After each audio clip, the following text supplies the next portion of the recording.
Number one, giving your child, now obviously when I say your child also, you can think about your students as well. Giving your child or your students the tools to succeed in life. The second is doing whatever you have to do to like living with or teaching your children. The third is this one is based on building the right relationship with a child more than using the right techniques. And the fourth is helping your child develop inner controls that last a lifetime. What do you think about those? You don't look too interested. Discipline isn't exciting?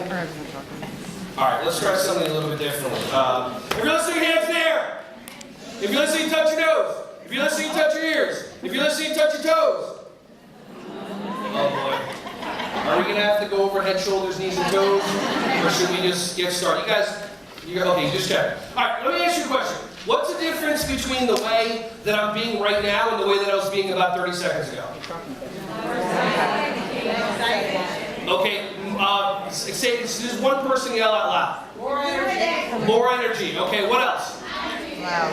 Alright, now, would you rather be the way that I'm being right now or the way that I was being about 45 seconds ago? Right now. Okay, so here's my question to you. Was it your fault or your responsibility as the students that you weren't as interested in what I had to say or you weren't as engaged in what I was talking about? Or was it my fault or my responsibility as educator that I didn't get you engaged? Who's going to blame yourselves? She's already pointed at me. Okay. Jumping ahead, gotcha. Okay. Always one in the class. Who's going to put that responsibility on me? Raise your hand or point to me. Just point. It's polite to point. Whoever told you it's not polite, please just point at them. Alright, so now here's another question. If you have children in your classroom, it's kind of weird if you don't, but if you have children, you think about that. But if you have children in your classroom, and you have a child that's not engaged, you have a child that's not interested in what's going on in the class, is it the child's fault or responsibility that the teacher hasn't figured out a way how to engage them? Or is it your, as the teacher's, responsibility or fault that you haven't figured out a way? Who's going to blame the child? Not who wants to, who's going to? I like how this starts, people are just like, if you blame him, I will. Okay. Or who's going to take that responsibility on for themselves? Raise your hand. Yeah, your hands go up a lot slower when it's your responsibility.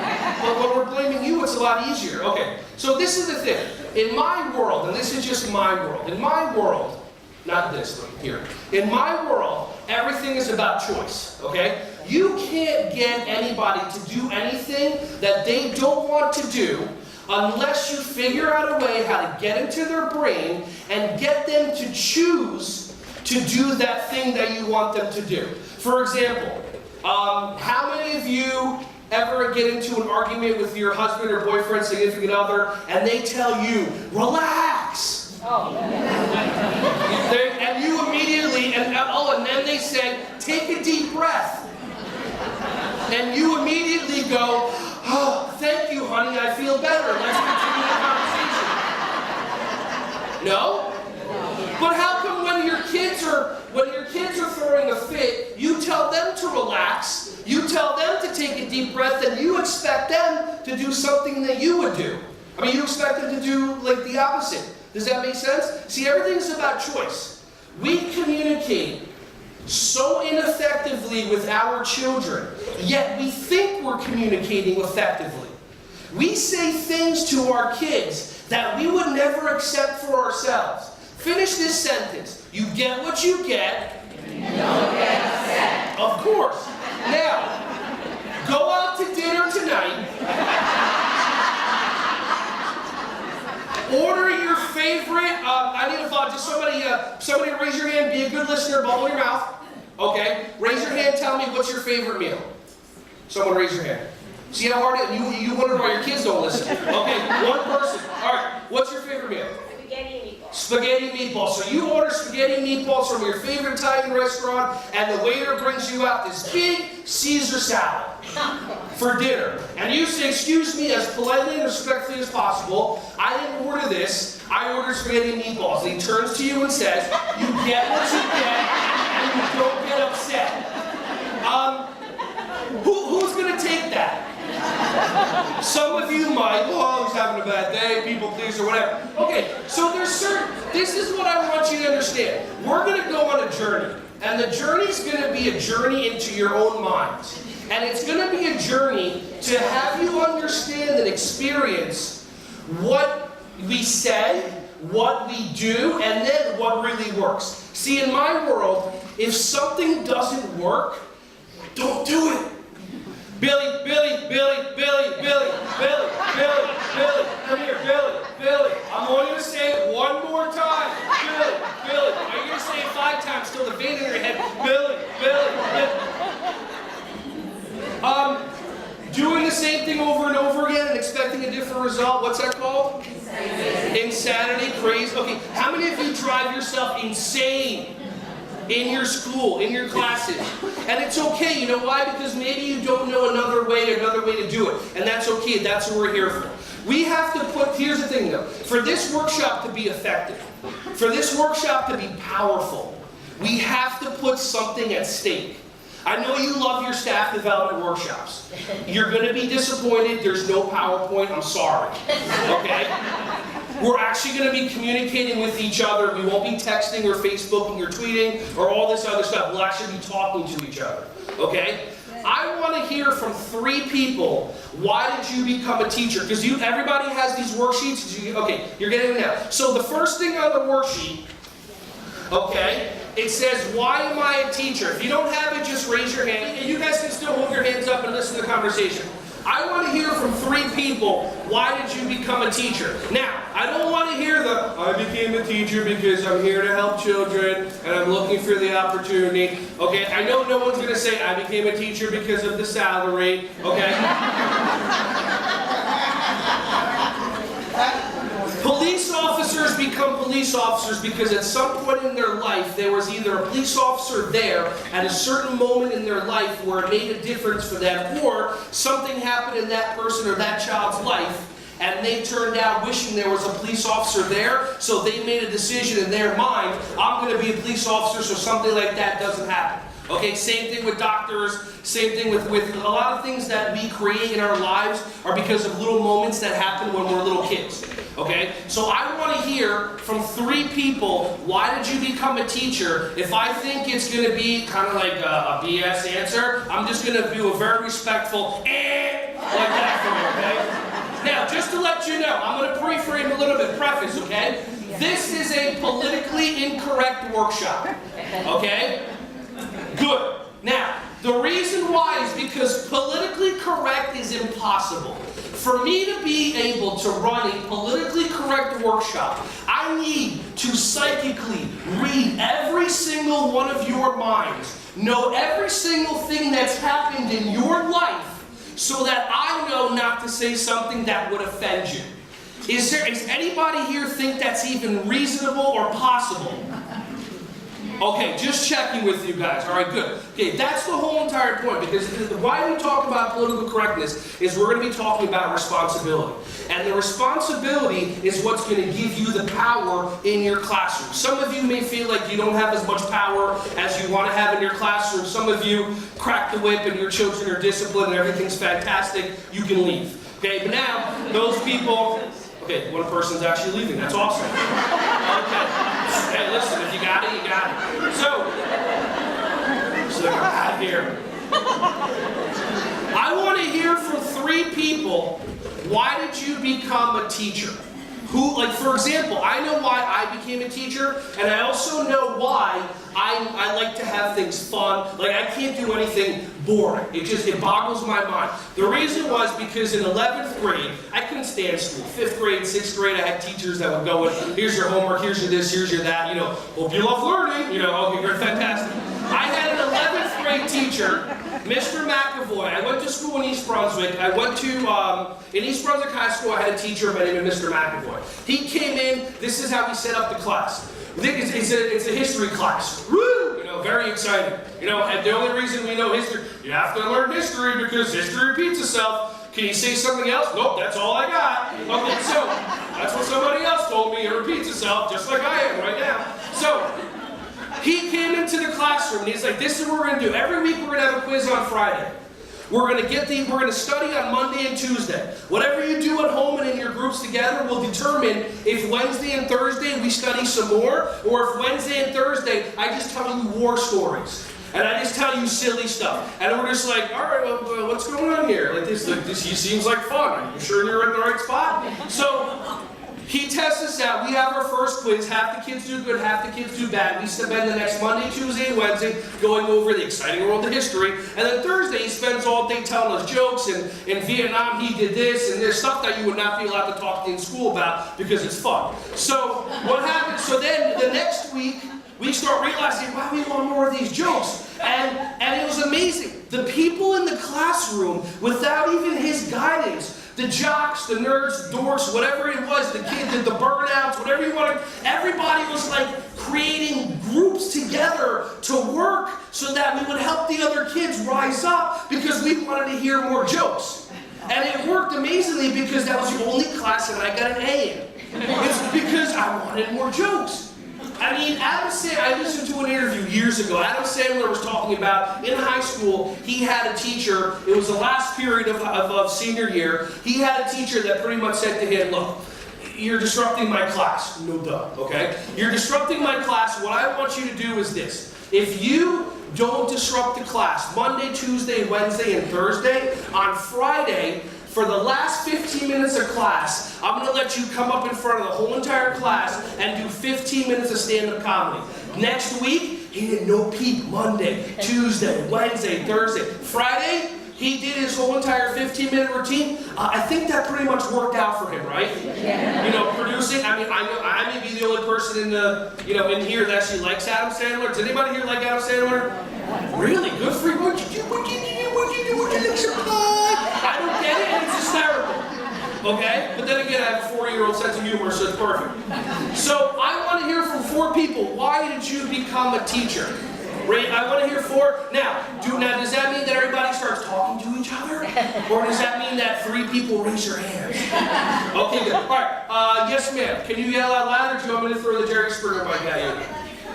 Really exciting. It's just that when I was in school, I was always petrified, dry, had this fear of school, and never knew why.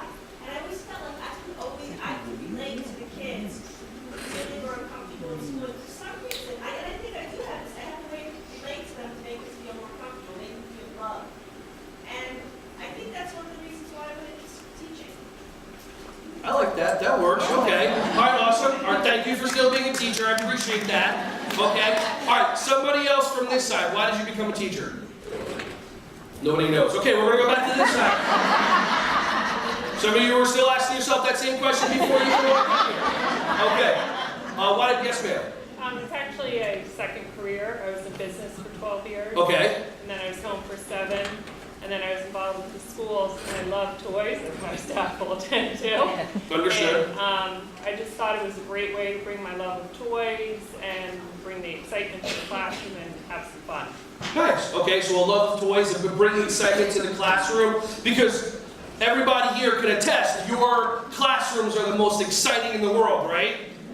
Like especially like your circle time, when the kids are all sitting and you're singing, or you're playing with toys, or you're drumming, or maybe you're going, okay, who can tell me what the weather's like today? The sun is out today and it is nice out. Okay, great. I wonder why there's a kid running around in circles. This is so exciting. Okay, just checking with you guys. All right. Anybody? Okay, that's perfect. Right down the middle. Yes, ma'am. Nice and loud. When I was in 3rd grade, I had this teacher. Her name was Miss Shuali, and she left quite an impression. We did like a unit on like the Roaring 20s, and one of the popular drinks at that time is like a six pop with like a pretzel rod. Okay. And she actually drank soda, and then she got us really engaged in that whole unit, and dressed as it. Yeah. So she was like fun. So I was more fun as a teacher like her, because I feel that I was able to students engaged in a fun community, but I don't know how. But that's awesome.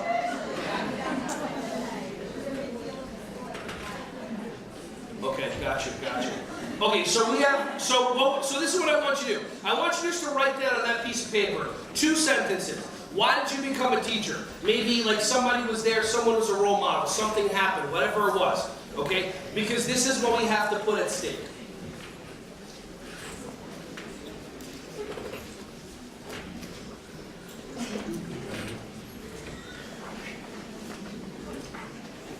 So why am I up here? I'll tell you a little bit about myself, because I know you guys see so many men in, the world of preschool, okay? Like the UPS guy comes in, you're like, a man! Okay.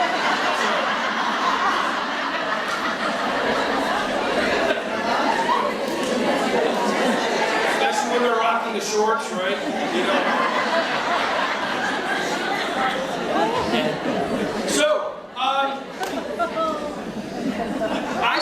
I started my education into actually teaching when I was 15 years old. When I was 12, I started doing martial arts. And in my opinion, martial arts is one of the most important things in a child's life that could do it. If you're going to come up to me later and ask me, like, because we're going to do Q&A and everything, and you're going to ask me, what should I do about this, what should I do about that? First thing, my question is, put your kid in karate. I mean, that's number one. Like, when you guys hear martial arts or you hear karate, how many of you have kids that do martial arts? Raise your hand. Okay, in the blue shirt with the glasses on your head, can you tell me one characteristic that your kids have picked up from martial arts? Self-confidence. Self-confidence, okay? Somebody from here, just yell out something about martial arts. Discipline, respect. Somebody from over here, they're winning. Individuality, what else?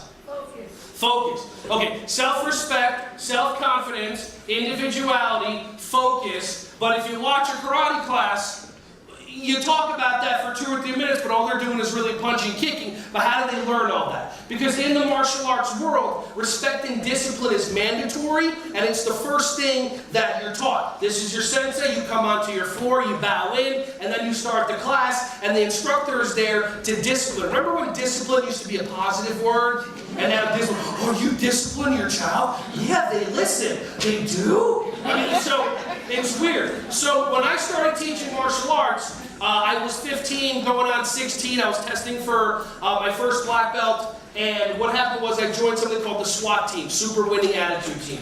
And I would teach my children how to do all different moves and techniques. And they would say what your kids say to you. They would say, every time I would say to do something, they would say, yes, sir.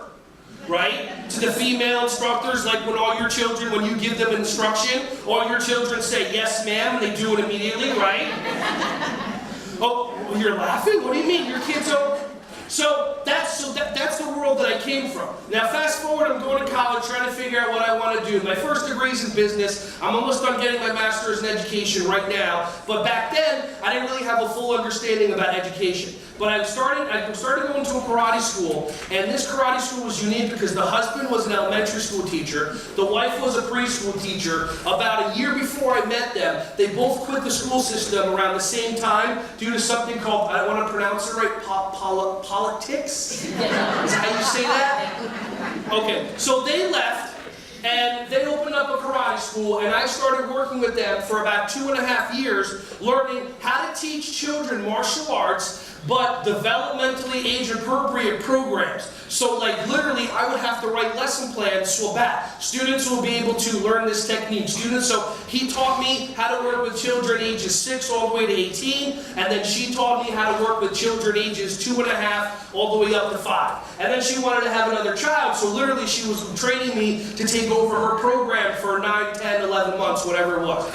So awesome. So I'm working with them, a couple of years go by, we had a couple of outside ancillary programs, he wanted to shut all those down and just focus on the karate in his school because he wanted to grow a school.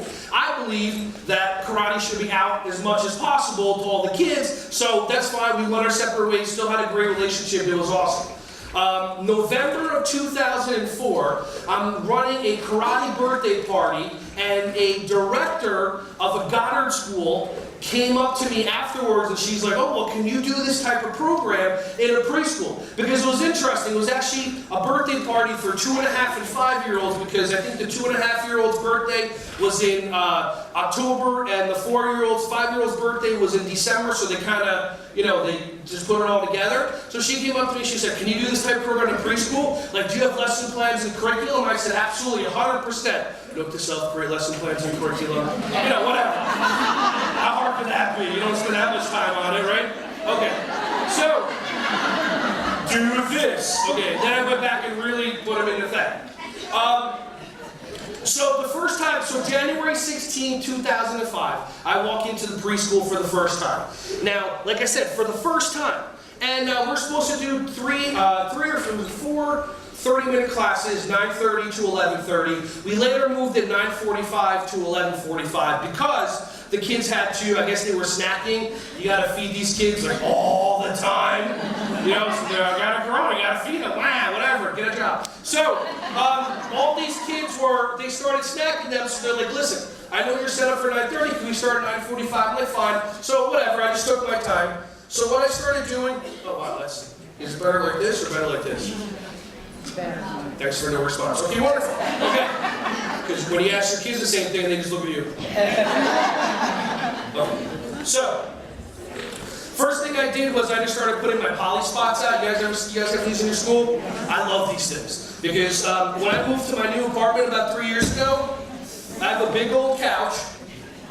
And my friends come over. I used to be a pro wrestler, so my friends come over for wrestling events and like UFC and things like that. But I got two buddies of mine, Mike and Mark. Now Mike is like me. He's happy-go-lucky. Nothing bothers him. He's like, I'm gonna get up and move to Florida. He's like, okay. Then he just left and moved to Florida. I mean, it was awesome. Like, I want to do that. Like, let's go. Okay. My other buddy Mark, oh, negative this, negative. Like, I asked him one day, what would your life be like if you had nothing to complain about? And like he was quiet for 5 seconds, which is 5 seconds, and they started complaining about that question.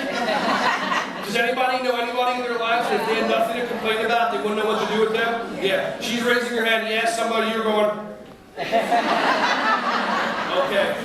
So what I did was, me being the typical guy jerk that I am, I'm like, so now here's the thing. I never understood why when you're hanging out with your friends and you're ordering out, why you can only order from one place. I mean, look at me, I'm gonna cover the minimum order, okay? So, like, I want Chinese food and they want Italian. It's like, I'm gonna order Chinese food. They're like, okay, fine, I'll get you. I'm like, no, you can order Italian. That'd be more fun, though. Race there, see who gets there first. So, I start putting the spots down on my couch.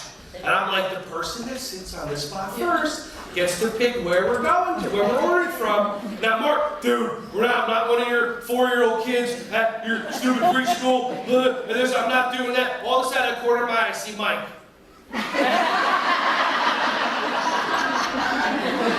I said, dude, we're ordering Chinese food. And he's like, that's not fair.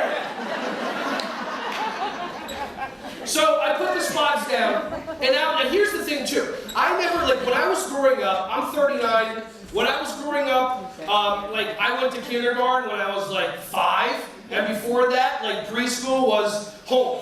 That was it. It's like, we didn't have to learn stuff because kids weren't as smart that we were stupid, and we were just like, okay, can you spell? Perfect. Kindergarten. There we go. Great. So I'm looking around, and the thing is, I asked the director, I'm looking around, there's all these like little kids there. And I looked over to one room over there, and there was this little, like, these babies, like little. And I said to the director, there are babies over there. She goes, I know. And I'm like, how young do you start the kids off? Like, oh, well, the parents drop them off at 6 weeks old. Because on the sign, it says 6 weeks to 6 years. I think they just started that to make it look nice, because you can't really do 5 weeks, that's a little silly. 5 weeks to 5, so 6 weeks. And I'm like, but you're not even supposed to take a puppy away from its mom until like 8 weeks. And now it's like, pop, 3, 4, 5, I gotta get a job. Here you go, watch this, I'm not cleaning. Okay, so, now here's the thing. How many of you have children that used to be babies? Just checking. For those of you that didn't raise your hand, okay. There's 4 babies sitting in this little table. And I'm watching them, and I was getting intrigued. Like, I can actually have more fun watching my dog and cat run around the room, chase each other, than anything on TV. Because I'm more of these, like, hippie-ish, like, I enjoy, like, the simple things in life. Like, I'll go outside, and if I see, like, a bird, I'll, like, stare at it and be present. You know what that means? This is not present. Oh, okay, so that's not present. So I'm looking and I'm watching the babies, and they're talking to to each other. How many of you work in the baby room? Okay. How many of you ever worked in the baby room? How many of you are not going to go near a baby ever? Some of you are like, okay. Now the babies, they started talking to each other. And one baby went, and the other one went, and then all of a sudden there's like this snot bubble just got bigger and bigger. And you think it's going to pop, but it doesn't. It's made out of some material. Like, you just want to go up there and like, okay, pop this up. So now all of a sudden, now for those of you that don't speak babyese, I'll explain what happened. I'll decipher. So the one baby said, hey, what are you doing today? And the other one said, pooping. What about you? That sounds about right. And then he's like, well, what color? So the one goes, well, I had yams this morning, so orange. And the other one goes, all right, well, I had peas this morning, so I'm going to go for like a dark green. And my teacher loves that because you see the expression on her face when she sees it. So enjoy your breakfast. All right, so now, all of a sudden, now it's time, like I said, these kids are all needy, you gotta feed them all the time. So all of a sudden, the teacher comes around and she starts giving the kids, their baby bottles. Give this kid one, and then she gives, the other kid one. And then all of a sudden, yes, I travel with baby bottles. And all of a sudden, one of the babies, after they're drinking, does, really? Right. All of a sudden, one of the babies does one of these.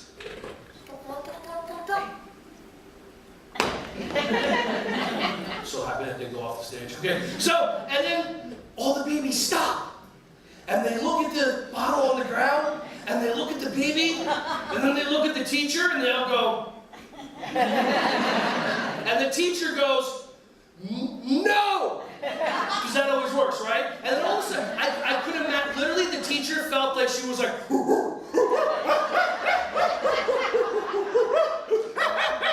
I mean, like a gorilla flying off of a vine. And then, do they still do that, or is that just Doggy Dog? So then they put the things right there, and then all of a sudden, like the one other baby then throws the one bottle, and the second baby throws the one, and all of a sudden the teacher's like, what's going on? And the other teacher swings in, and she's picking up, and these kids are throwing stuff on the floor, and they're having a park. Two kids went like that. I mean, it was awesome. It was crazy. And then all of a sudden I'm watching, and then one of the babies goes, this is so much fun. And then the one was like, oh, I can't wait till the food gets here. The rest of it, and the other one goes, it's like 9:30, I'm here till 6, this is gonna be great. All right, so now, here's a question for you. Who's running that classroom? Why are you laughing? Seriously, who's in charge of that classroom? But wait a minute, but we are adults.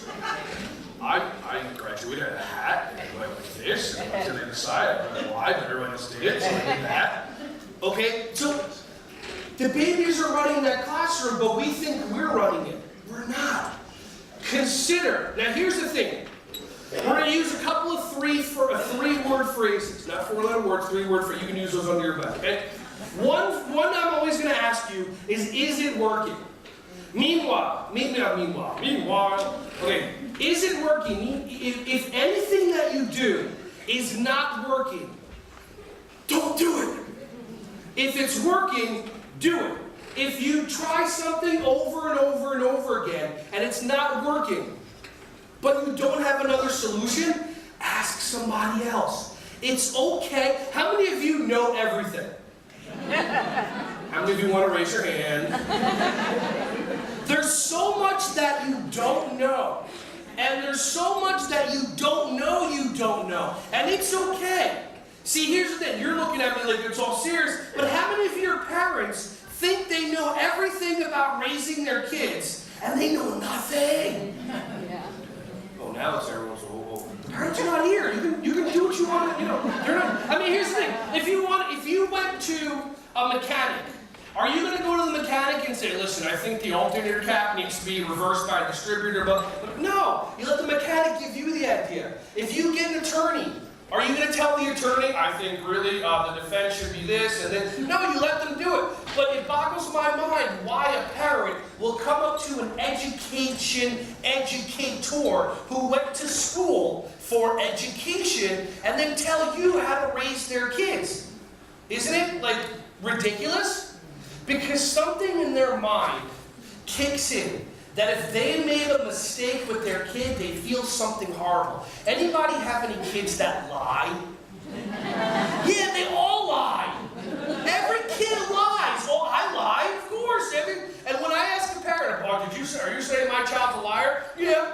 And if you're about to tell me your child's not a liar, now I know where they get it from. But I'm my own boss and I can't fire myself, so I can say that. But then I'll joke around and say, and eventually, your child will become, they'll grow up one day, they'll become a professional liar, lawyer, whatever you want to call them. Then it won't make that big of a deal. Okay? But that's the thing, because they think that there's something wrong with their parenting if their child's a liar. If your kid isn't a liar, then they're not using their imagination, they're not being creative, they're not testing the bounds. Have you ever seen your kids looking in a mirror, practicing faces, and then like an hour later, they go and try to turn their head, isn't their ear closer to your mouth? Shouldn't they listen? Is the same child that's not listening, if they're 30 feet across the room, and they're in their own little circle time, or they're doing their own thing, and they happen to whisper their name, and you hear their ears like, dunk, like pop up. Anybody ever watch a cat sleep? Radar dishes, the ears are going on all the time. That's how your kids are. Consider that try on. Remember how we talked about try on? Try on that it's not that they're not listening. It's not that they're being disrespectful. They know that for the next 30 seconds, this game will eventually lead to them looking you at the eyes. You feel like you got something done and became successful, and then you let them off going, and then they go, "Good, you forgot what you were yelling me about. I'll see you later." They push your buttons. With babies, how many of you, I want you to think about one child, okay? On your little handout sheet, I want you to think about one child in your classroom. Think about a negative behavior and how they train you. Like some kids create this situation to get this. How many of your kids know exactly what to do to go to the director's office? How many of your kids know? There are kids that don't get hugs at home. They see another child throw a fit, get in trouble, and at the end get a hug, and in their brain it goes, "Oh, that's how you get a hug." Because we didn't communicate clearly to them, if you want a hug, ask for a hug. So then they toss a fit, they do this, they get in trouble, they get redirected, and then they come back and the teacher talks to them, "Oh, was this a good choice?" and all that other stuff that they don't care about. All the things you said, "Was that a good choice?" You're talking to me instead of everybody else. I guess it was a good choice. What did we just talk about? I don't remember. You should probably pay attention yourself when you're talking. I mean, all this stuff that we say to the kids. Think about your one child. Now here's the thing. Behavior management is very simple. If you had a classroom with 30 kids, would it be easier to run the classroom with one teacher or with 3 teachers? Now, okay, I'm sorry, this is a preschool rule. Okay, so 1 to 12, 1 to 8. Okay, if you're in a classroom with 20 kids, okay, so that's what, 4-year-olds, 20 kids? How many teachers? 2, right? Would it be easier to run the class with 2 teachers or 4? 4, obviously. So what you do is, to get behavior management to work, you recruit the kings and the queens in your classroom. The kings are the boys that are the headmaster manipulator. Now some of you might say, "Oh, I have a couple of kings." Do you really have a couple of kings, or do you have one king and a bunch of princes, aka copycats? Okay? Think about the one child that's running your classroom, whether you like it or not. And they're doing it to get attention on that side, but they're not doing it the way that sharing is. You can try to teach your kids. This is how I teach sharing. Do you like it when your friends share with you? Yes. Then if you want them to share with you, share with them. Then their brains go, "Oh, I get something out of it," because that's how it, okay, now I'm going to share. Or instead of, "You have to share." Why? I'll get back. Because I said so. How's that working? Got it. Some people don't like me, and then eventually they realize this is here to bring joy to you. This is here to bring passion to you. This is here for the people that came into work one day and they said, "I can't wait to be with the kids," and now it's, "I can't wait till it's 6 o'clock. Right? You lost that passion, you lost that fire. These kids, the ones that push your buttons the most, are the ones that love you the most. But here's the thing, we don't communicate directly enough to them. How many of you have kids that display negative behaviors, but they also are the ones that help you clean up at the end of the day? Okay? Because maybe at that point, there was finally one clear communication. You clean up, I like you. You clean up, I give you attention. Everything else is different. First thing we have to do.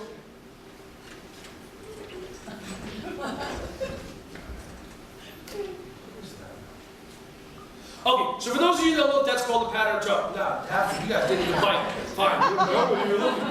All right, so here's the thing. Behavior Manager 101, Schwa structure system. Pattern interrupts, pre-frame, power look. You got the handouts, you get them again. First things first, you have to get your children to be looking and listening to you.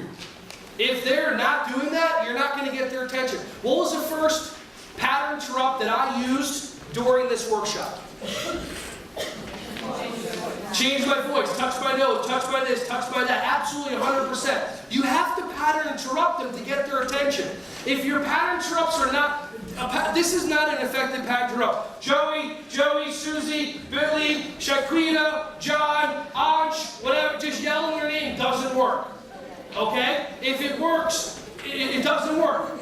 But if I walk into a classroom and I have 20, 30 kids who are doing this and that, I go, whoever's listening, hands in the air. Whoever's listening, touch your nose. Whoever's listening, put a bum in your mouth. All the kids are saying, stop. And they look at me for 2 seconds, which is all I need.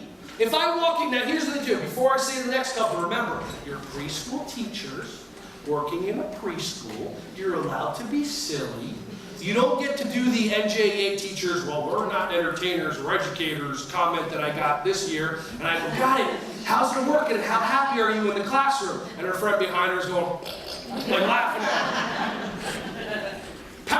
I teach my instructors 10 pattern interrupts, and I will tell them 5 pattern interrupts, go. And they have to crank out pattern interrupts.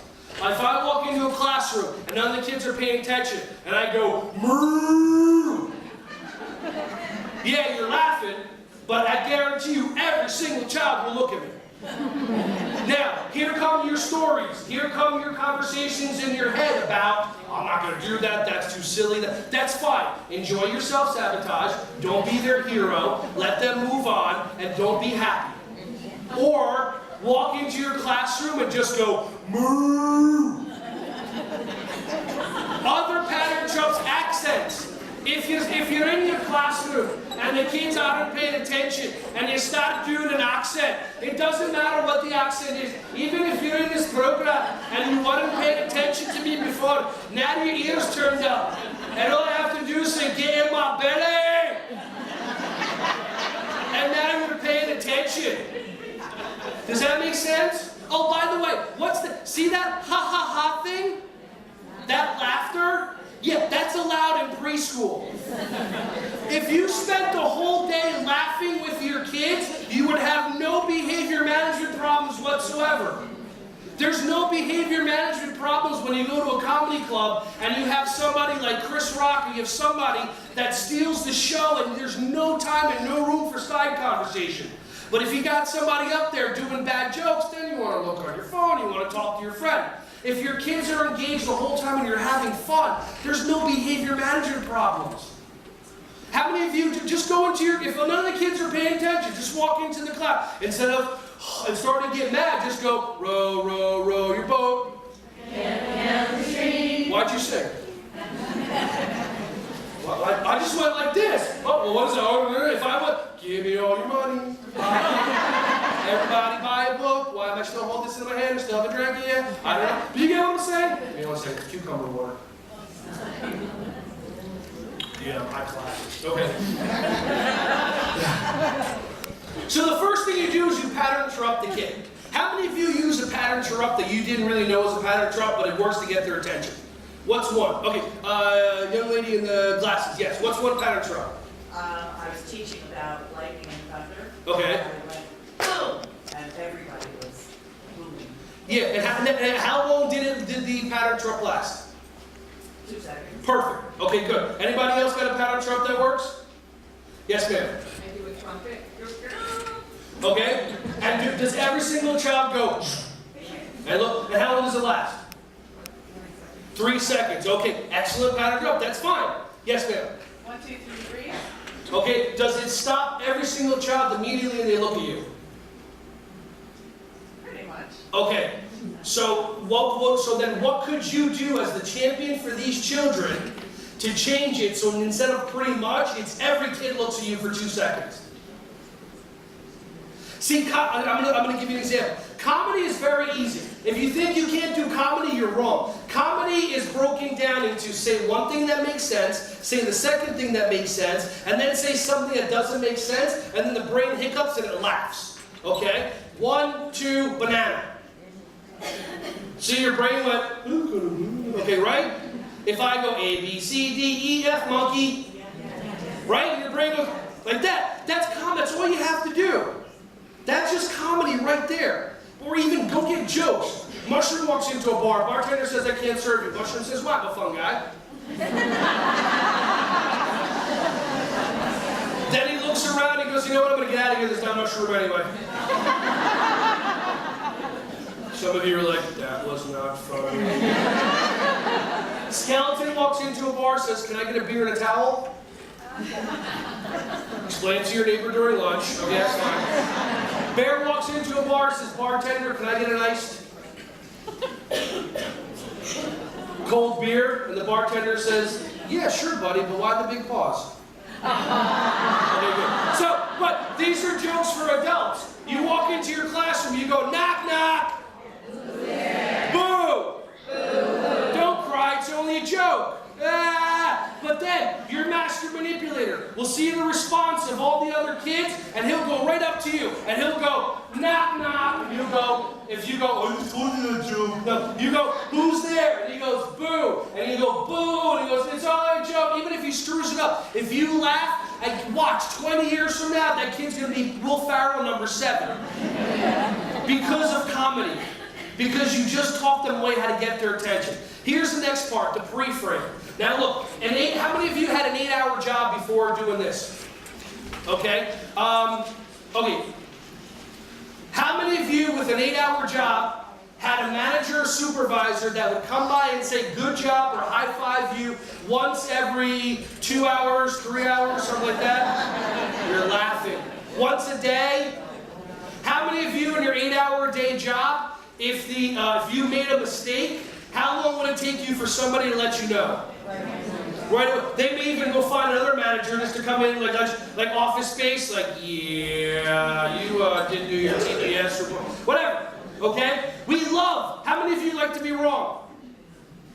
Got it. How many of you like to be right? I didn't say about what. We love to be right. We fight wars on this planet because my Bible's right, your Bible's wrong, my religion's right, your religion's wrong, all these things. You need to be politically correct. What was that guy that, you want to solve political correctness, have people be happier? Okay, I'll give you a real easy solution. You know the racist people? Like, you know that one guy with the basketball team and he said racist stuff? You know what you do? Wait for him to die. And then educate the younger kids. And eventually we'll have people that are nicer and happier, this and that. Hopefully we'll teach them responsibility. But if you expect someone that's been a certain way to be this way, that's been this way for 50, 60, 70 years, and then all of a sudden everybody's happy-go-lucky and you expect them to change, how's your expectation? And then you get upset at them for saying something offensive, who should you be upset at? Yeah, I don't want to be upset at myself, I don't like doing that. So a pre-frame is designed as an over-the-top, obnoxious hint as to what you want your child to do, but we don't give instructions because when you give a command or an instruction, our first initial response is to do what? The opposite. I'm going to give you a pre-frame, and then what I'm going to do is I'm going to provide joy kinesthetically and physically in your bodies, okay? So ready? Watch. Answer this question. Ready? 1 + 1. Good job. Yes, you hear that laughter? See the people that are smiling and the people that are actually trying not to smile? Yeah, that's called joy. We were right. I create a situation where I allow you to be right, not allow you. I create a situation where you become right, and then when you become right, that brings joy to your body and you like me. Ready? Next one. We're up it a little bit. 2 + 2. Who said 4? Raise your hand.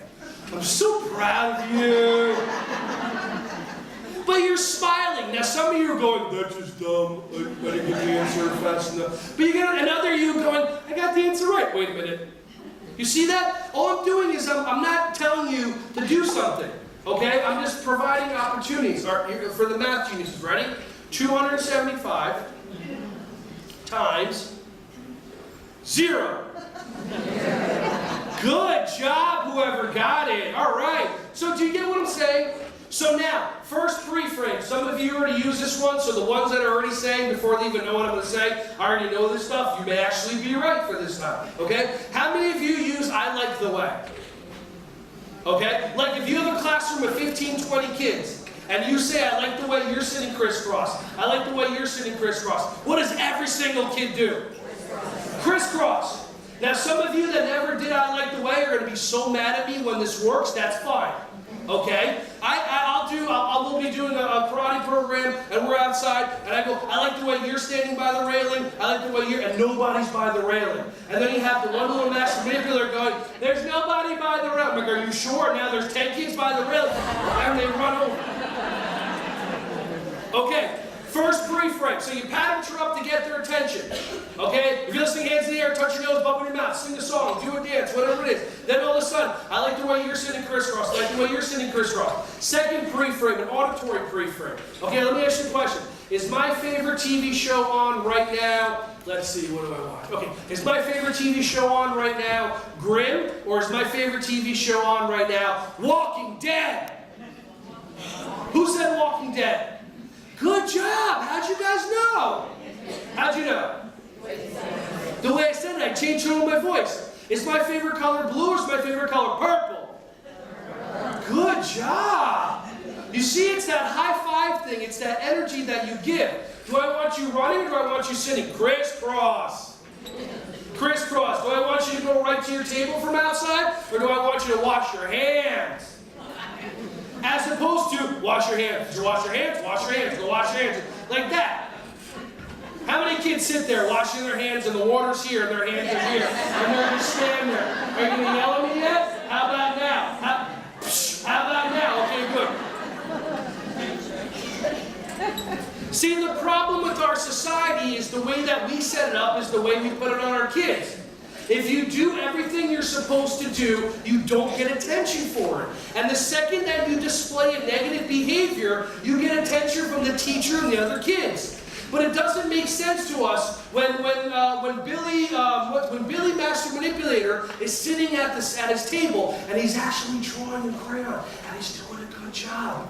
It doesn't make sense for us to go to him and go, and interrupt him and say, I like the way that you're sitting quietly. Our brain goes, I'm just going to be And then he accidentally drops a crayon on the ground. You have Susie Tattletale go, oh, Billy just dropped the blah, blah, blah. And then instead of you disciplining the Tattletale, because you want this kid to be, we're going to talk about that a little bit, being a snitch. You know, snitches love it. And here's the thing, your kid's Tattletale.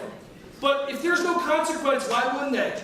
Like with me, I teach the kids, if you're tattletaling, then you're trying to get someone in trouble. If you're trying to be a helper, you're getting them out of trouble. So when I have a kid tattletale, I go, wait, if you tattletale, my behavior management system is you get a 1, you get a 2, you get a 3, you go to the breathing spot, and then you come out of the breathing spot, and then if you stay in the class, you get to play, but you don't get a stamp, and if you get a 4, you go back to your class. You guys can do whatever, your red light, green light, whatever you want to do. But if this child tattletales, I tell them, are you about to tattletale? Like, is your friend in trouble, or are you trying to get them in trouble? And then they look at me, they think after I made sure the conversation was clear, and then they go, okay, now do you want to say something? And if they go to me and go, he's doing this, I go, got it, that's a 1.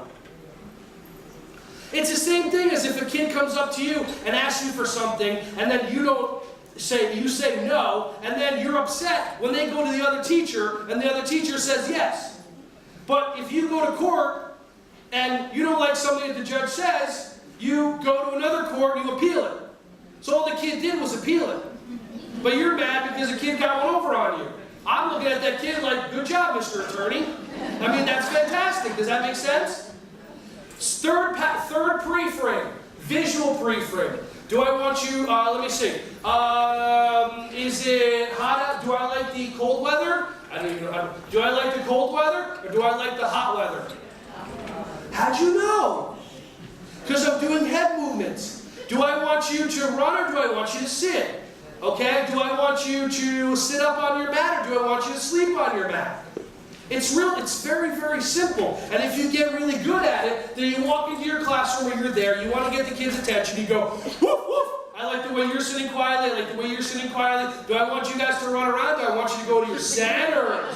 And then all the kids know exactly what you want them to do, but there's no wall that comes up.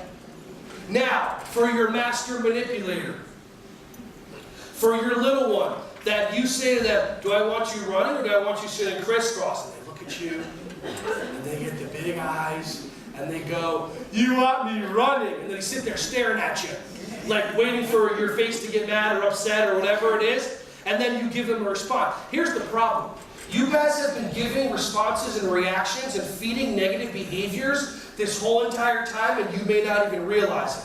When you give an upset look, a sad look, a frustrated look, a disappointed look, and whatever else look, do the kids really care? Oh, but look at Miss Lisa's face, she's sad. Well, I know I did that. Oh, but I'm very disappointed. I'm going to tell your mother. You can tell your mother. I mean, you get what I'm saying? So what I did was I watched a show years ago called Lie to Me. It's all about micro-expressions. And the guy, Tim Roth, was the actor. He watches people's facial expressions, and he watches their nose and this and that. So when you do anything towards, bless you, when you do anything towards your child that gives a facial expression, you're feeding into that expression. Like I do bullying programs in schools, I do bullying programs in corporations. And I teach the same thing. I teach something called the power look.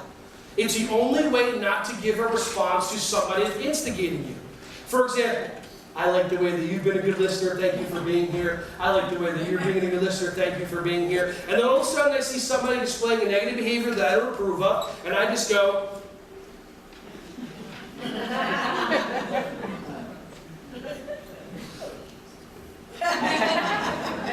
she gave me that, she's been over. Okay, and then I go, I like the way that you're being a good listener, I like the way you're being a good listener, and then all of a sudden I see somebody displaying a negative behavior that I don't approve of, and I just simply look at them and I go,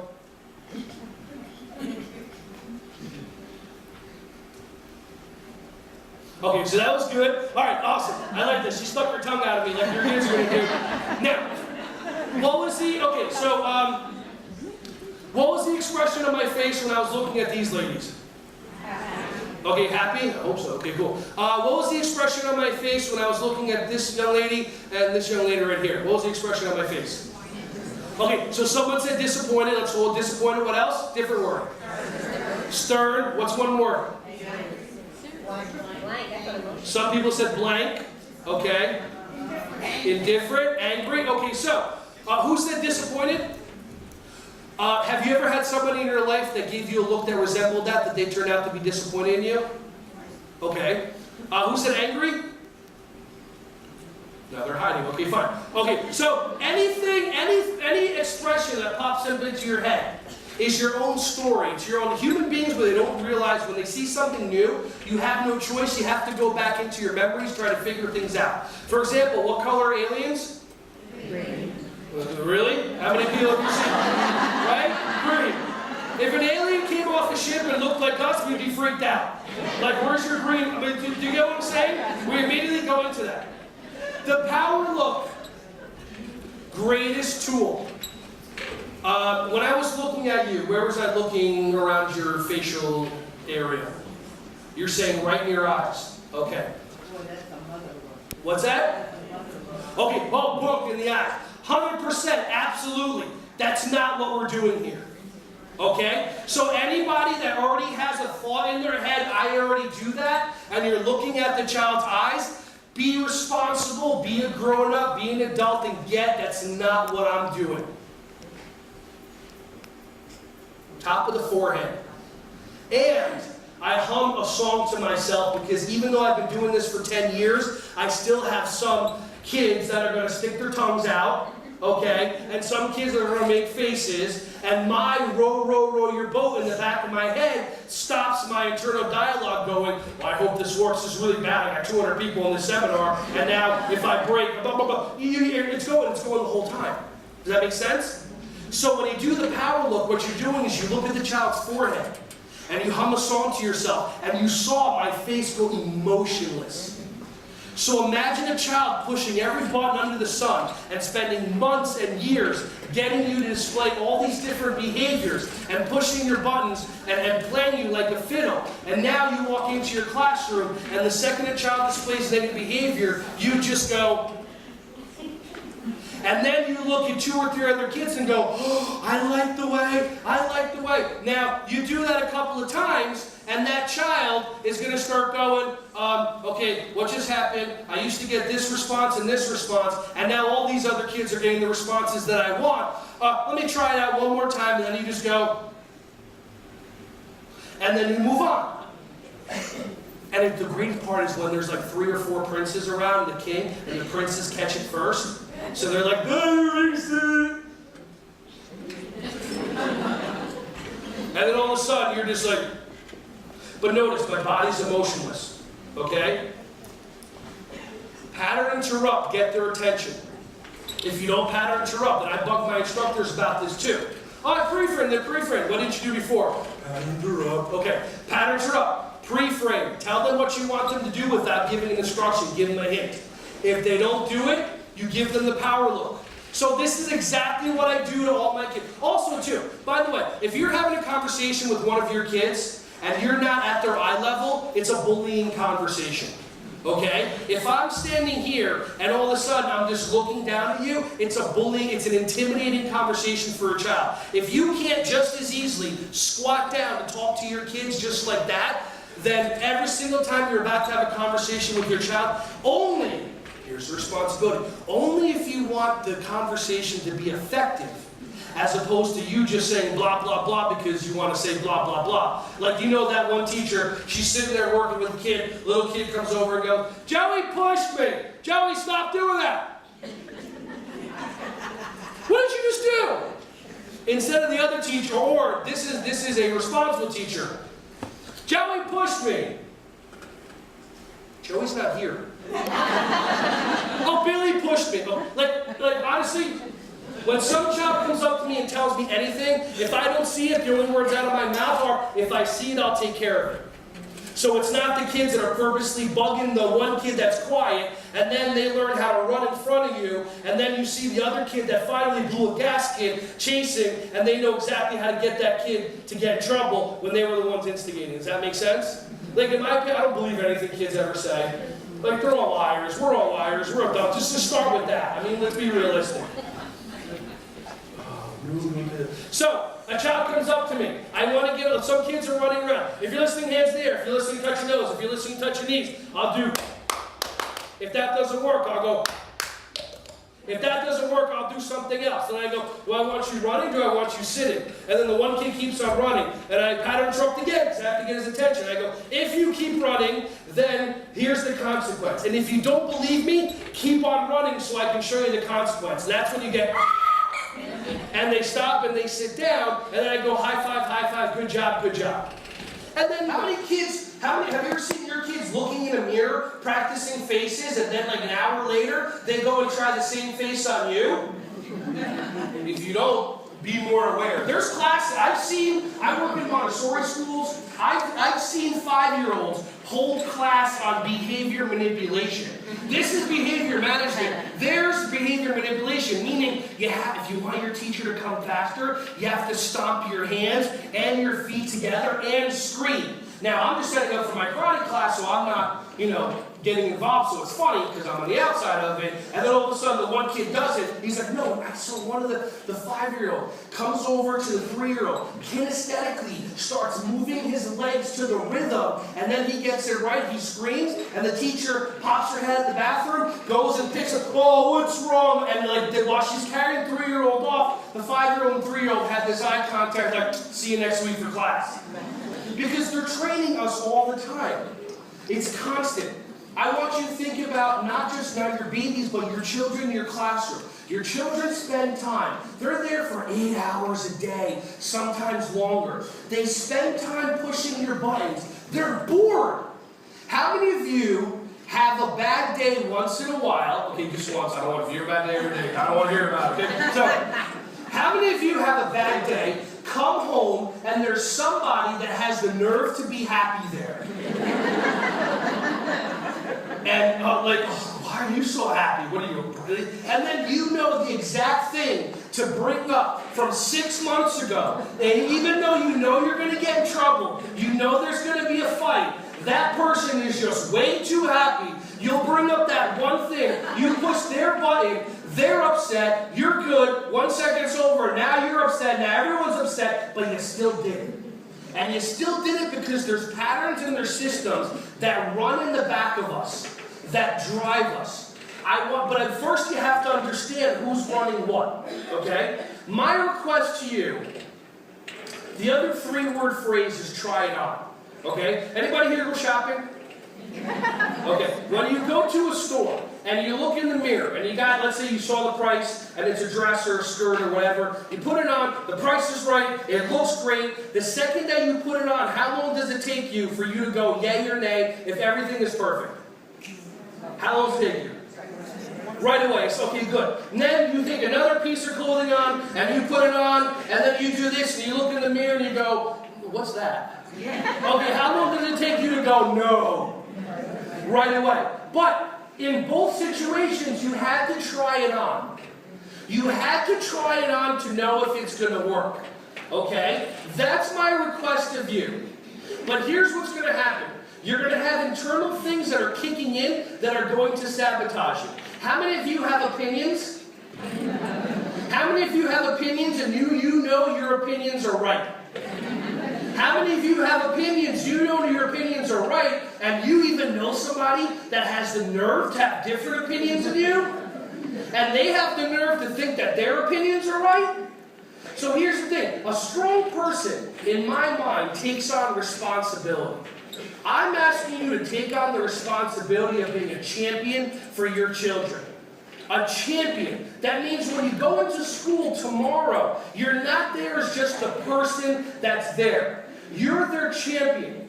And you ever hear the term, with great power comes great responsibility? If you want true power, you have to take on true responsibility.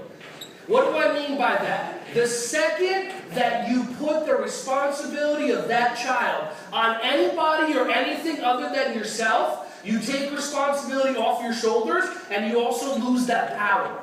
If you blame your co-teacher, your power's gone, the responsibility's gone. How many of you have ever said something negative, in your minds or not, about one of the, oh, if only their parents would do this. If only this other teacher would do that. If only my director would. Every time you do that, you're throwing the responsibility on somebody else and you're throwing the power away too.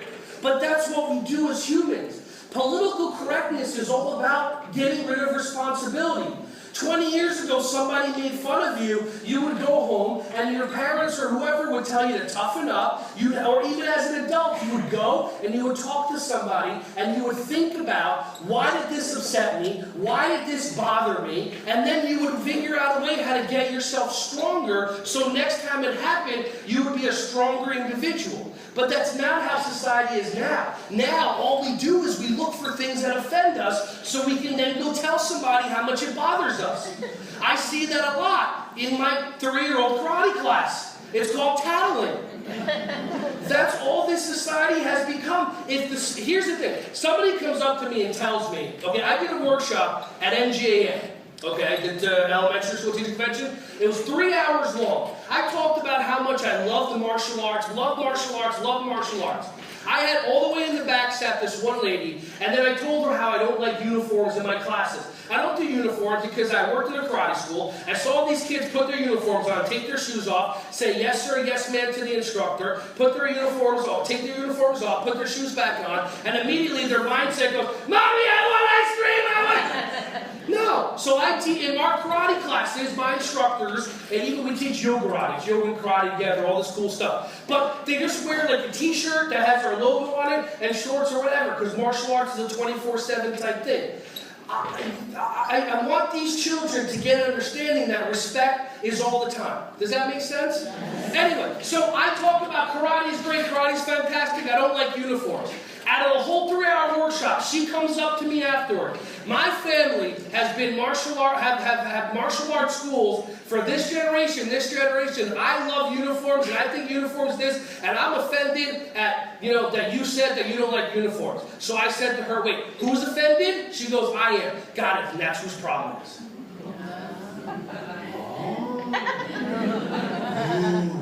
Does that make sense? Now, how many of you went, I don't like that? Yeah, we don't like that. We as human beings create words and situations to alleviate ourselves and brainwash ourselves from not taking responsibility. How many of you have ever been pressured into doing something? Okay, never happened.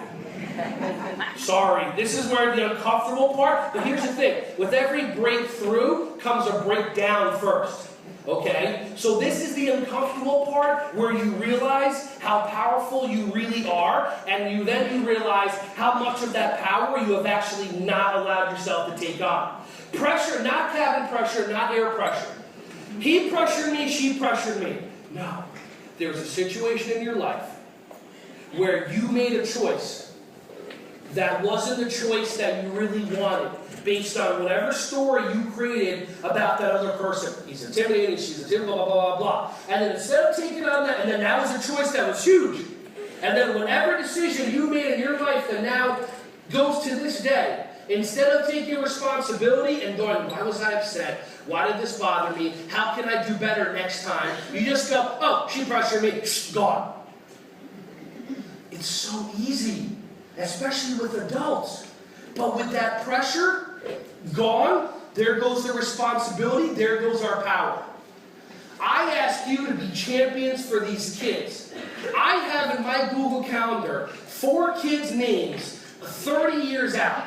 Because I know that these kids who were my hardest kids, and my sharpest kids, and my testers, those are the ones that I can't wait to find out, Joshua, blah, blah, blah, his last name, and who is it, Poppy, blah, blah, blah, and she's going to be an Oscar winner, absolutely. He's going to break the space-time continuum or do something. This kid's going to build the highest skyscraper just because, his teacher said, don't build Legos too high because, oh no, the Lego might fall, and what's going to happen?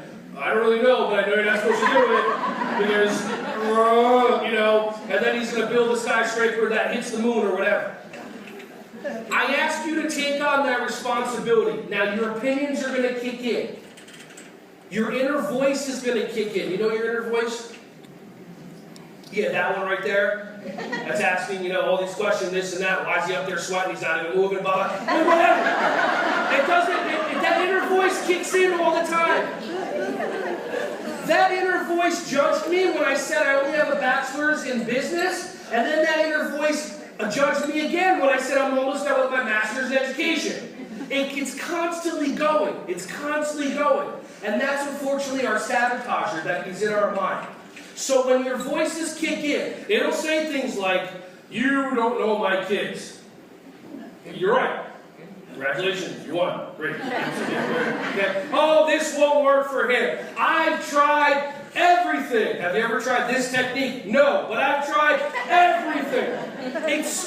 There's people out there, they just want to, how many of you, now answer this question to yourself, and this is the people that really have to listen. How many of you came here knowing this is a workshop on behavior management, already said to yourself one time, oh, another one? This isn't going to work. This is going to, do you get what I'm saying? This is a self-sabotager. And there's nothing wrong with it, but there's just systems and patterns that you've created in your lives that are sabotaging you from being a champion for these kids. Don't you want to be, that one teacher that your kids remember? But you're going to have to do it not just with your regular kids, but with your master manipulators. Why do I say master manipulators? Because if you have a child that starts off at 6 weeks and 3-4 years later, they're in a preschool classroom for 40, 50, 60 hours a week, pushing your buttons, doing this, testing you, seeing what upsets you, and then all of a sudden, 4 years go by. If you did anything for 4 years in a row, 40, 50 hours a week, would you be an amateur, intermediate, or master? Master. These kids have black belts in manipulating you. They do, and you're not trained to defend yourself. I do bullying programs in schools. I teach mental martial arts. If somebody attacks you physically, they attack your body, you do a body block. If somebody attacks your brain, you do a brain block. This is all mental martial arts. When your kids, okay, so here's one martial art move that these children use. How many kids, when you're talking to them and they're looking right at you eye to eye, all of a sudden they start doing this? And then you do the look at me when I'm talking to you, which always works. And then you start this game. Okay, so the children, so here, I'll show you an example about how your brain sabotages. The children that are doing that, when that child isn't looking at you in the eyes, they're being what? Yell it out loud. Disrespectful. Defiant. Have you seen the intelligence level of these children over the last 10 or 15 years just explode? Like, how many of you have 3-year-olds that you're having like 5-year-old conversations with? How many of you have 5-year-olds that are giving you better dating advice than like Dr. Phil, whatever they're doing? Like, I'm going to try that, really? Like, seriously, these kids are brilliant. And I feel bad for the parents. When I do a parent workshop, first thing I say is take out your parenting manuals. And they go, huh? And they always get the one wife who go, I got the kids, I got dinner, why didn't you bring the parent? I'm sorry. There's no book on behavior management, or other than that one, $14.95 there. There's no book on behavior management out there. If you think about it, you're given a child with limitless intelligence, limitless possibility, limitless energy, and like, okay, here you go. What do I do with this one? I don't know. Like, by the 5th or 6th one, you kind of get it right. It's extremely difficult what to do. You actually have like education based on that. But the problem is that your human stops you. Your being human stops you initially. We're not designed to work well with each other. We're designed to be resistant. If I take your hand and I pull, what do? You pull back. I have one program called Outsmart the Stranger for adults. It's self-defense for women. And one thing I teach is that if you have a ponytail, long hair, and somebody grabs you from that ponytail, your initial response is what? Is to pull. And then that just tightens it and gives the aggressor more power. What I tell them is, you take a step backwards, you alleviate the tension, and then what you do is as you kind of take a step backwards, this is called the ridge hand, and you gently place it into a certain area, that, will take care of the gentleman, and then you run. That's it. Running is the only option when it comes to martial arts. Even Chuck Norris, they asked him a long time ago, Chuck Norris, famous martial artist, they asked him, if somebody came up to you and pulled the gun and said, I want your wallet, what would you do? He said, I'd give him my wallet and ask him if I could write him a check. Why even, I could beat him up, but I'm going to get in trouble. What's the point?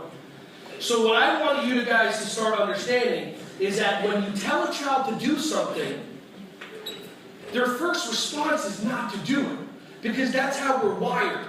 They have to then go into their brains and figure out a reason for them to want to do it, which is giving them extra work. How many of you watch your kids and then you watch them process the information? Like, here's the thing. If you tell a child to, don't touch your friends. Keep your hands to yourself. For example, I want you to feel this. How many of you have any desire whatsoever right now to raise both your hands in the air? Anybody? Okay, good. From this point on, you're not allowed to do it because I said so. No, I said no, you can't.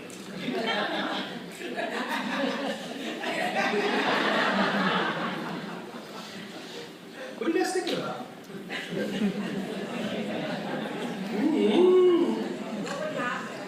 What would happen? With what? Like, what would happen if we raised her?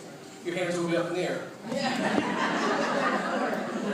You're a thinker. And she's the class clown, the spiteful one. Anybody still thinking about that? Okay, good. So now you feel it in your body. Now, ready? Now, notice this sensation. If you want to put your hands up in there, you can. In fact, go for it. Immediately, what don't you care about anymore? That's how we're run. We're run like this. We're designed this way. Relax. I'm not relaxing. Why would you expect your children to do anything that you tell them to do if we're designed with a human resistance to do the exact opposite? It doesn't make sense. But we spend all this time doing this over and over and over because we don't have another way. This behavior management system, it's called this. My company's called Shuali Life Skills. The program is called the Shuali Structure System. I love using my name. It's very difficult, so it's fine. But I'm a guy, so, duh. All right, but the system's very simple. Past the 3 parts, I do something called fast-forward testing. Once I implement the behavior management system, I implement fast-forward testing. Fast-forward testing is pretty much this. Okay, so if you tell a child, keep your hands to themselves, and then you turn around, what are they going to do? Right? Exactly. So, if you're working in the world of not wanting to be responsible and not wanting to be powerful, keep doing what you're doing. If it's working, fine. If it's not, consider maybe there might be another solution. If you want to bang your head into a wall, feel free. That's what, listen, we do that all the time.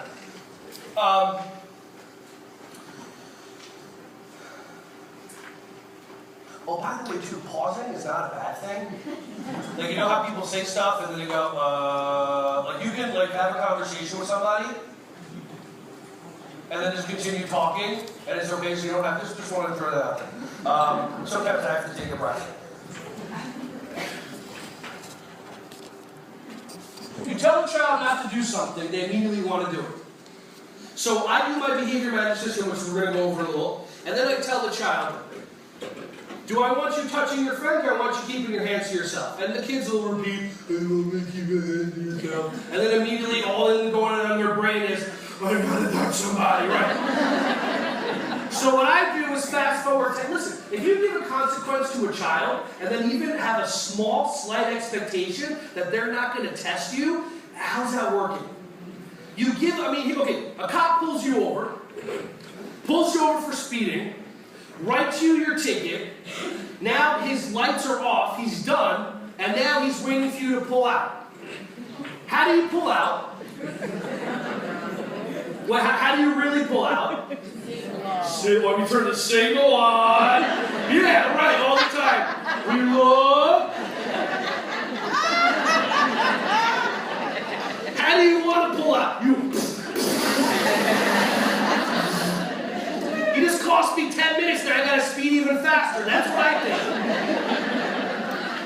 Because because that's how we are. So what I do is fast forward testing. If you touch your friend again, and then I give the consequence. If you touch your friend again, this is what's going to happen. And if you don't believe me, go ahead and touch your friend, and I'll show you the consequence. And then they go, huh? Because think about it. The brain, how it works. If you do this, okay, give me a behavior that, just yell out, a behavior you don't want your kids to do. Whining. Whining, okay. Because we don't whine as adults, right? Okay. So, don't whine, okay? If you whine again, now, some of your brains are going, well, whining's not that bad. So right there, your voices are kicking in. Well, another one, I was going to say punching some kid in the face. I was going to say put the knife down. Whatever, okay? But you know these 2-year-olds.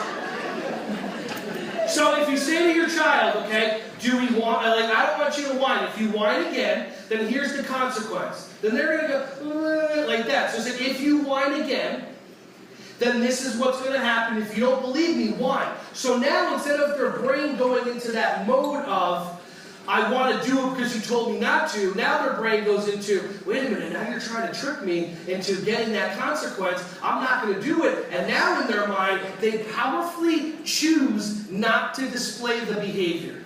Does that make sense? Okay? Fast forward testing.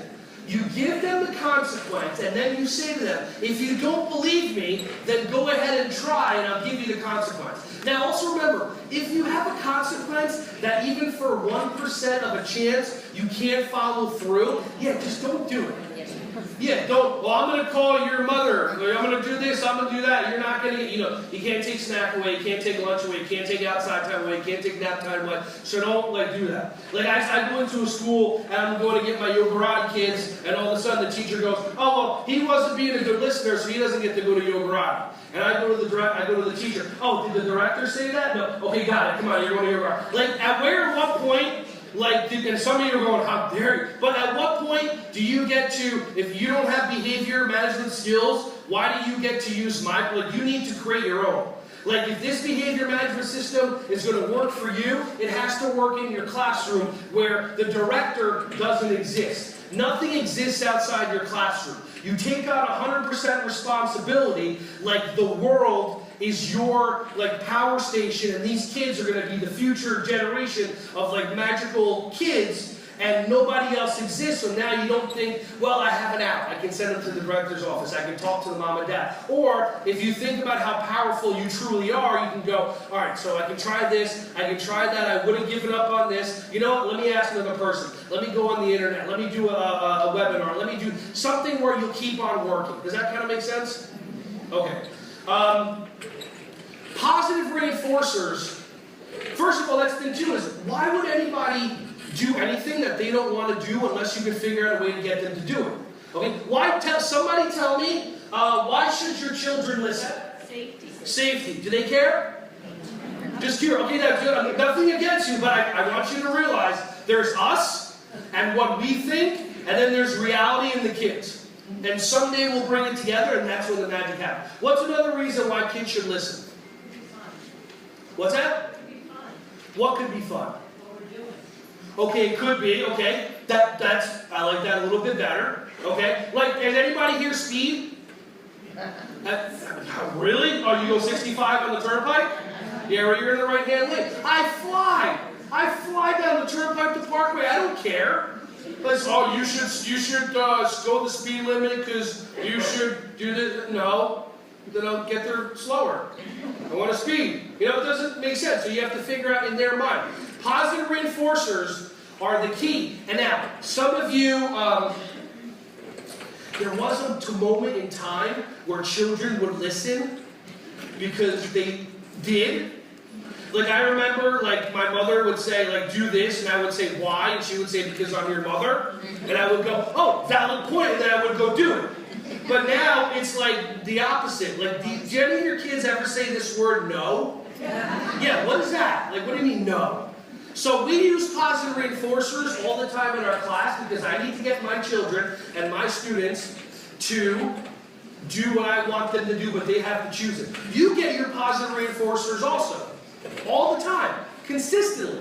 Every 2 weeks. On what, every other Friday? Are you laughing because of the positive reinforcer, or are you laughing at the amount of the positive reinforcer? Yes. Okay. So, what's your positive reinforcer? Somebody yell out, what's your positive reinforcer? Paycheck. Your paycheck. So now, if your paycheck didn't show up one day, would your behavior stay the same, get better, or worse? Okay. Yeah, what do you mean my check didn't show up and I'm still here? And then some of you would continue your job and create some story. I'm sure it was a mistake in HR, blah, blah, payroll, blah, blah, blah. 2 weeks go by again, now you don't get your paycheck again. You don't get your positive reinforcer. How's your behavior? No. So, your behavior would change if you don't get your positive reinforcer. Why would a child's behavior be any different? However, add that to Wikipedia. Why you would think that you and your children are different is beyond me.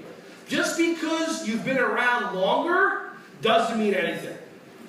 Just because because 15, 20, 30 years ago, if and when you were teaching, kids were different, that's how it is. But now kids are different. If some of you have this perspective that the kids should change to accommodate you, how's it working? There's so much medication now. These days, it's ridiculous. ADD, ADHD, ODD, oppositional defiance. It's when your child stopped, I told your child to do something and they said no. And then they kept on doing it, so they were defiant, so we need to medicate them. What? What? Like I would never, I have a 4-year-old Maltipoo, 15-pound little cute dog, and he runs around the dog park, and he has high energy. I'm never going to go, uh-oh, too much energy, I need to, medicate him. You don't think about that. You just let them do their thing. My DOG has ODD. But all these things, ADHD, okay, listen, I get that there's some children that really need medication, okay? I understand that. But if you're a teacher, not skilled in diagnosing any child with ADD or ADHD, and the second you see a child walk into your classroom that's like this, oh, he's an idiot, boom, responsibility, gone. I don't have to figure out how to work. Immediately, just like that. Then again, if your child is ADHD and they're 4 and they're 5 and they're running around all over the place and you don't know what to do with them, now it's inconvenient for you, we should medicate them. Now fast forward, they're 17 years old, they're the starting soccer player and they have more energy than everybody else and now they're getting their college 100% paid for. Are you going to medicate them then? No, because now it's not inconvenient for you. Does that make sense? Okay, so think about other solutions. I mean, I've seen kids that don't have to go on Adderall and Ritalin and all this and that. All you do is you change your diet. You get rid of all the yellow dye, number one. You stop bringing them to Poisonville, a.k.a. McDonald's. Okay? You stop. What's more expensive, protein or carbohydrates? Protein. So you maybe give a kid an egg instead of a bowl of something.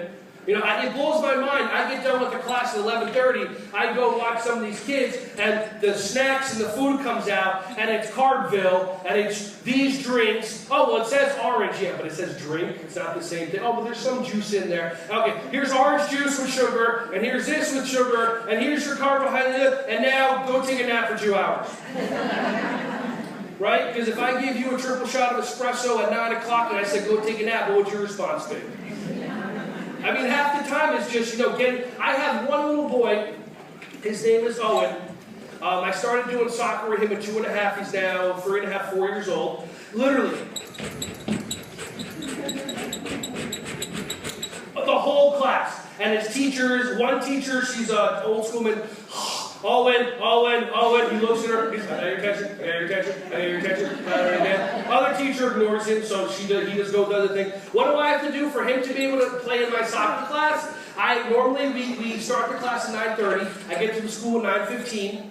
Okay, to pick up all the kids, set up my soccer stuff, whatever. And this, with him, I'm like, okay, what do I need to do? I need to get him to the same energy as all the kids. So I take on that responsibility. And I get to the school at 9. And I go and I set up all my stuff. And at 9:15, I go into the classroom and I grab Owen. And I give Owen a soccer ball. And I say, Owen, here's a soccer ball. Boom! And he just runs with the soccer ball there. And then he goes back. And then he goes forward. And then he goes back. And when you think a child should tire out, he then increases like that runner's high. He's got like Owen high. Whatever. So he goes back. And now maybe, literally, 10 minutes of intense running. I want to see one of you sprint back and forth in 10 minutes. And he's running this way. And he's running. Number one, your kids will be the most jacked kids in the school.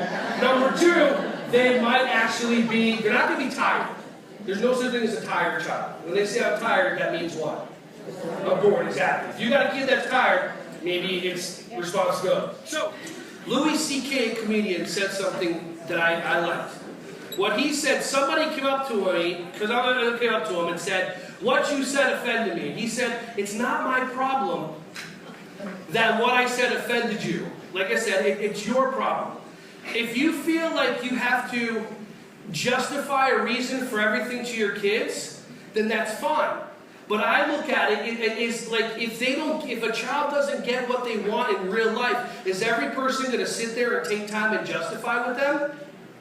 No. Some things aren't fair. But if you want to make up a story, but see, that's just adding more things on. For me, it's oh, come on, let's go. Oh, but I want to go. Okay, you can, and then that's it.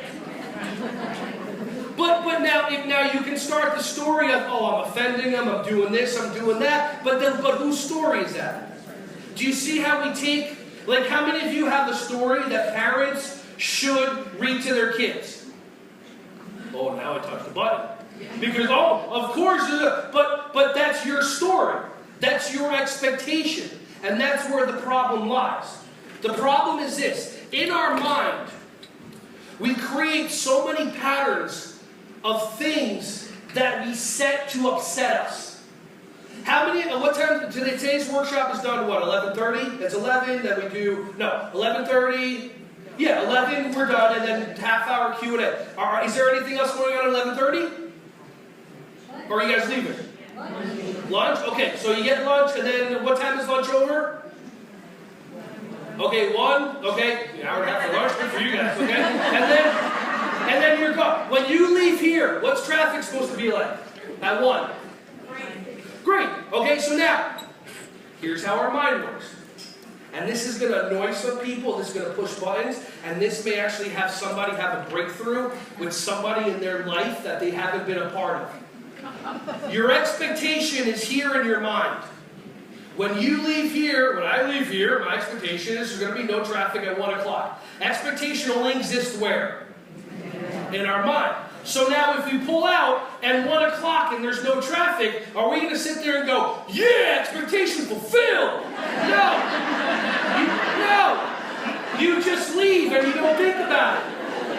But now if you pull out of here at 1 o'clock and somebody had the nerve to like get into a car accident and there's like an ambulance there, now your expectation is not fulfilled and you're actually at a negative. If your expectation that you create only in your own mind is fulfilled, you can't even be at a positive, you're at a neutral. If your expectation is not fulfilled, then you're like the nerve of some person that died right in front of the entranceway, right?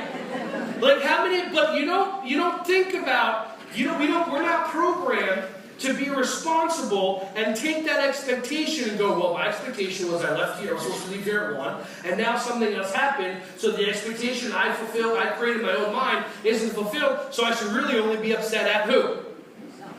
Okay, ladies, here, you know what, I should have done this a while ago. It's summertime. You're walking in the mall with your man, it's not going to work. If you're into women, that's fine, but this won't work, okay? If you're into, I thought it was 2015, okay? So you're walking with your husband or your boyfriend, okay? You're in the mall. All of a sudden you see something shiny or Percy or something, whatever, and you go, oh, look at that. And your boyfriend goes, uh-huh, and you keep on walking by. What expectation have you just created in your own mind for Christmas or your birthday? You're not, what expectation did you fulfill? Did you create? That he'll get it. Okay? What really happens? Okay, let me show you what really happens. Okay, this is our minds. Honey, okay, ready? So we're walking, looking around, okay? Honey, oh, look at that thing. Uh-huh. Done, gone. Doesn't even exist. And you create an expectation in your own mind that we're going to remember, go, buy it, remember your anniversary, whatever it is. And then when we don't fulfill the expectation created in your own mind, who are you upset at? Not yourselves, who are you upset at? Yeah, this is what I told my ex-girlfriend. I was in her girlfriend. But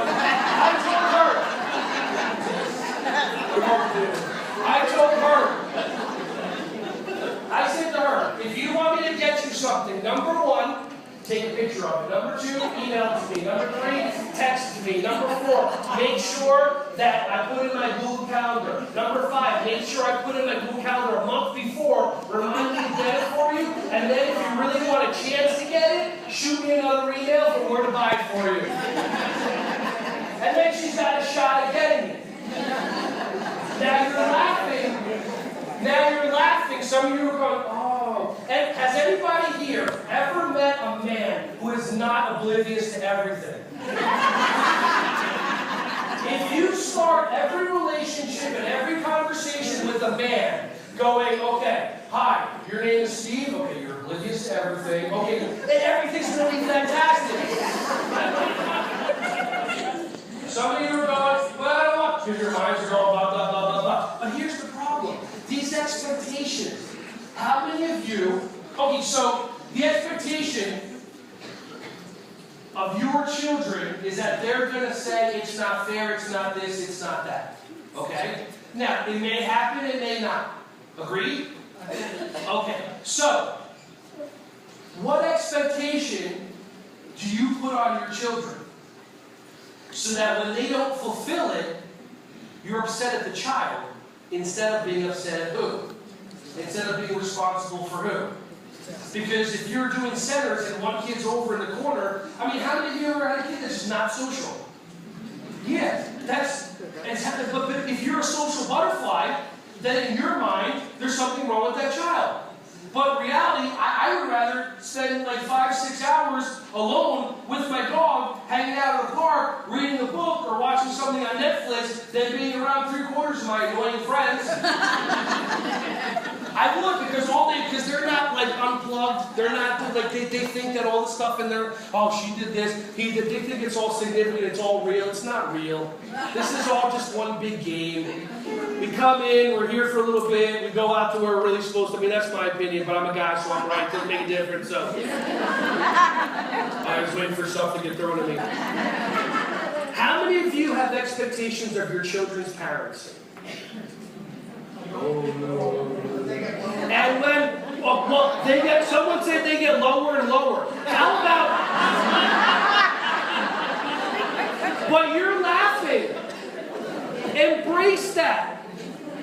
How many of you have a child that's a master manipulator? How many of you have a child that's a master manipulator, and then the parent comes in and goes, "How bad was she? How bad was he? What did he do? Oh, he did this." No, stop lying. How bad was he? So the parents bring an expectation of their kid being bad, and they're not even listening to you. If you have an expectation of parents caring about their kids, that's good, but how's it working? You know you have these helicopters, drop the kid off, oh shoot, it's the wrong kid, put this one back, come on. I told you to say your name out loud when I grabbed it. I mean, you get what I'm saying? It's funny, but how many of you have that one child that doesn't want to be around all the other kids? There may not be anything wrong with them. How many of you watch Big Bang Theory? I wish I could be Sheldon. Sheldon is perfect. His filter doesn't exist. If somebody asks him to do something he doesn't want to do, he goes, "Well, why would I want to do that?" "Oh, well, you should be considerate of." No, that's stupid. That's the way that it is, but he's a brilliant scientist. These kids that aren't going to be around, that don't have to worry about all these social this and social that, they're the ones that are going to be able to be in the laboratory 15, 16, 20 hours a day, building the new this or curing cancer or whatever it is. Because that's the way that they are. How many of your kids, how many of your master manipulators are smarter than the rest of the kids? You can say that, it's okay. "Oh no, all my children are equally intelligent." No, some are dumb.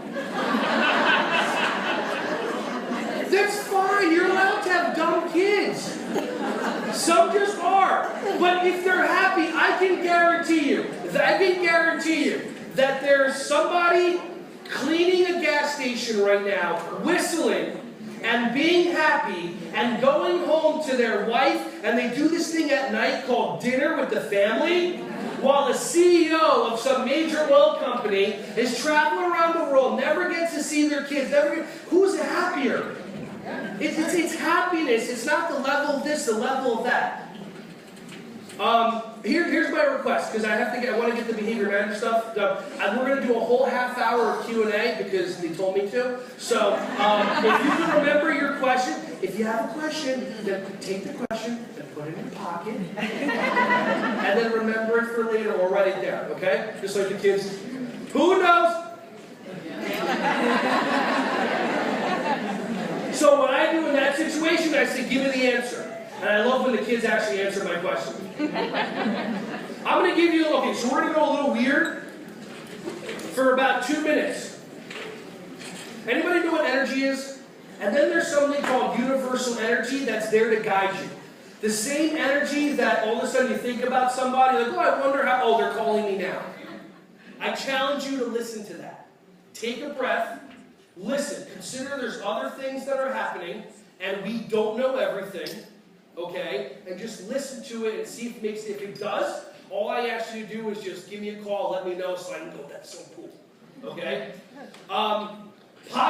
We're going to go back. Positive reinforcers are essential because you have to figure out a way how to get your children to choose to do what you want them to do. The positive reinforcer that we use are scented stamps. Okay, I know you guys use stickers, whatever. I love these stamps. You get them from a company called Center Enterprises. They lime, strawberry, grape. This is my favorite one. It's chocolate. But not just any chocolate. You remember Cocoa Puffs? Remember Cocoa? Oh, now you're awake. Do you remember Cocoa Krispies?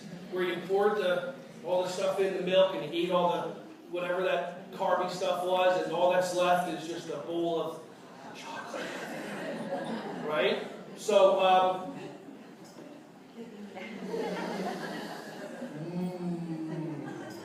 anybody want to? First person to raise their hand and spell. Oh, there you go.